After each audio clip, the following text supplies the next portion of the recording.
Elles sont pour la plupart ménagères, célibataires ou veuves, seules le plus souvent à subvenir aux besoins de la famille, une responsabilité pas toujours évidente. À Songon, dans la banlieue abidjanaise, elles mutualisent leurs forces au sein de la coopérative Chigata. Au nombre de 120, ces femmes tirent leurs ressources du travail de la terre. Elles cultivent le manioc, le piment, la tomate et la salade en fonction de la saison. En 2015, ce sont 17 tonnes de manioc qui ont été produites, contre 10 en 2014. Déployées sur 2 parcelles de 2 hectares, l'une pour le manioc et l'autre pour le maraîcher, ces femmes se retrouvent tous les mercredis pour labourer leurs champs, une source de revenus sûrs pour faire face aux besoins quotidiens des membres de la coopérative. On donne un peu d'argent aux femmes les plus démunies. D'autres prennent 25 000, d'autres prennent 50 000 pour pouvoir faire quelque chose avec, pour pouvoir se retrouver. Et quand elles finissent de vendre, de faire le commerce, on leur donne au moins 1 an, à d'autres 6 mois, à d'autres, pour pouvoir venir reverser l'argent dans la caisse. C'est le modèle de femme rurale que le gouvernement s'engage à soutenir et à promouvoir. La ministre Euphrasie Yao, en charge de la question, a effectué une visite de terrain. Elle est allée s'imprégner de leur réalité. Une réalité qu'elle veut positivement impacter. On le fait dans le cadre de la Journée mondiale de la femme rurale. Nous allons faire cela avec plusieurs autres coopératives dans le pays profond.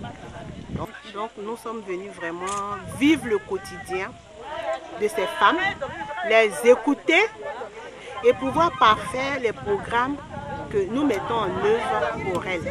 Alphabétisation, appui financier, formation en compétences de vie, quelques contenus des programmes que le ministère de la Promotion de la Femme offre aux femmes des zones rurales. Ce qui est déjà là, on va le faire. Ce qui n'est pas là, on a entendu, on va améliorer les programmes pour pouvoir vous aider. Parce que c'est vous qui nourrissez le monde, c'est vous qui tenez le monde.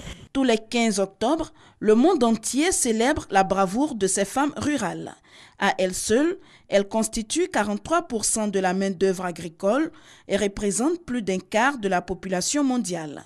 En Côte d'Ivoire, leur rôle dans la production vivrière est indéniable, d'où l'engagement du gouvernement à les sortir de l'antichambre et œuvrer à leur autonomisation, levier indispensable à l'autosuffisance alimentaire. Se laver les mains avec du savon avant de manger. Un geste exécuté par la ministre de la Santé et de l'Hygiène publique dans ce lieu de vente d'Atiéké dans la commune de Port-Boué. À travers cette action, Raymond Goudou Kofi donne le top départ de la 9e édition de la Journée mondiale du lavage des mains.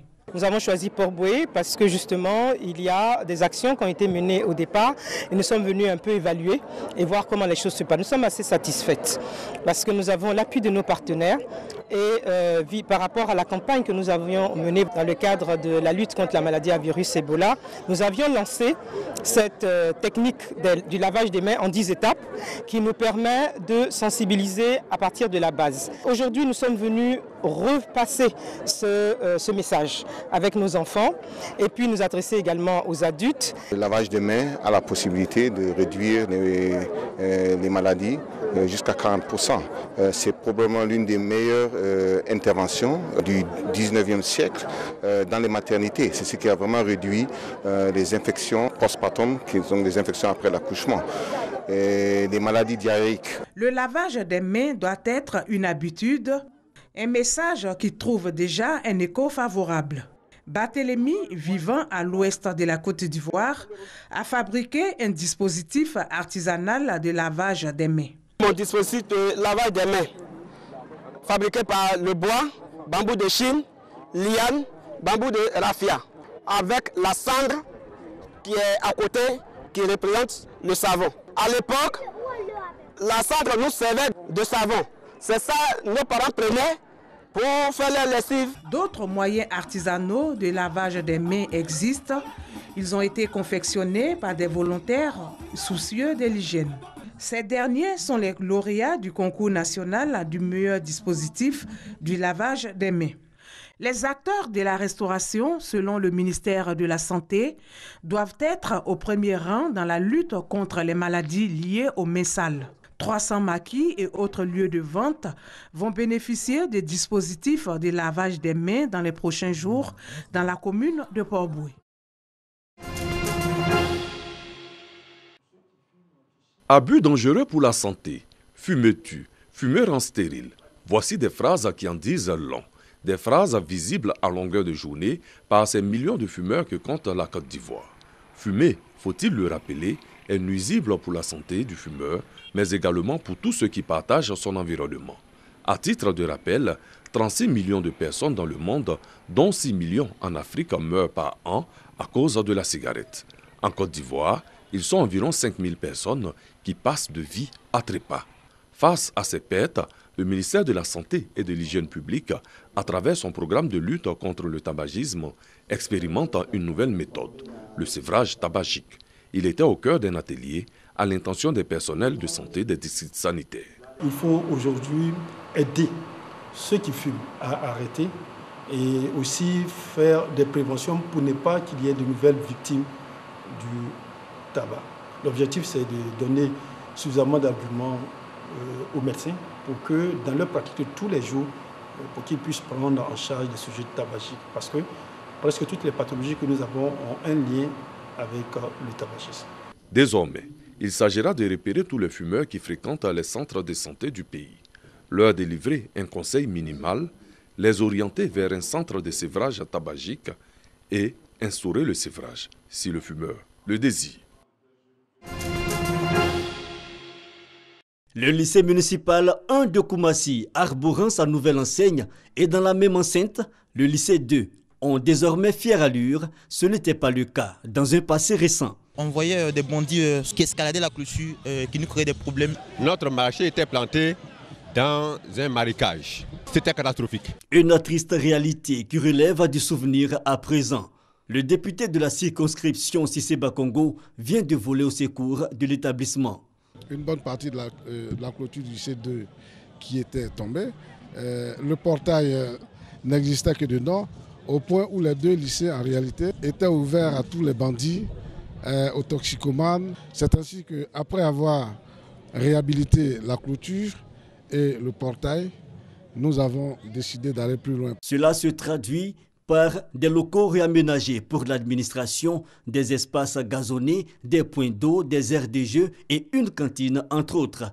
Une initiative saluée par le personnel enseignant et les parents d'élèves, mais aussi par le ministre de l'Éducation nationale qui était accompagné de plusieurs membres du gouvernement.